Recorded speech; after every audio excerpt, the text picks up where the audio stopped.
তুমি এখানে কি করতে এসছো? আমি এসেছি আজকে একটু ছবি তুলতে, অনেক দিন পর সর্ষে ফুলের খেতে এসেছি। আমার বোনরা সব আসবে বলছিল, আমি বলেছি আমাকে কিন্তু নিয়ে যাবি, আমি ফটো ভিডিও করব, কমেডি ভিডিও করেছি, একটা চুনারি চুনারি গানে হচ্ছে রিলস করেছি, তারপর ফটো তুলেছি।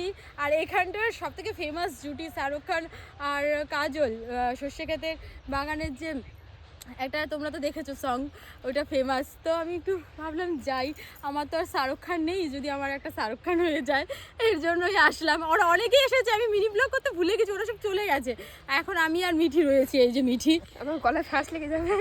এই ওরকম বলিস না। এই ওড়নাটা নিয়ে আমি ভিডিও করেছিলাম। আমিও করেছি। হ্যাঁ, আর এই যে লোকেশনটা দেখো, এইটা তো বেরিয়ে যাচ্ছি ওইদিকে, ভেতরে আরো সুন্দর লোকেশন ছিল, চল হাঁটতে যাই। তো আরো সুন্দর লোকেশন ছিল, সেখান থেকে বেরিয়ে গেছি, চলে এসেছিলাম বলে আবার ভাবলাম যে একটা মিনি ব্লগ শেয়ার করি তোমাদেরকে, তার জন্য আমি আবার ব্লগটা করার জন্য আবার আসলাম। দেখো তোমাদের জন্য কত কষ্ট করি আমরা ওরা চলে গেছে, আমরা চলে গিয়ে আবার এসেছি। সিরিয়াসলি। আর আমাকে কেমন লাগছে গাইস, লাল কালারের একটা কুর্তি পরেছি, ওড়নাও নিয়েছি এটার সাথে, চুড়িদারও বলতে পারো, কুর্তিও বলতে পারো, যা বলবো। হ্যাঁ। এবার কি আরে বলে, চিকন কারি চুড়িদার না কি, বেশ কি বলে, কমেন্ট করো।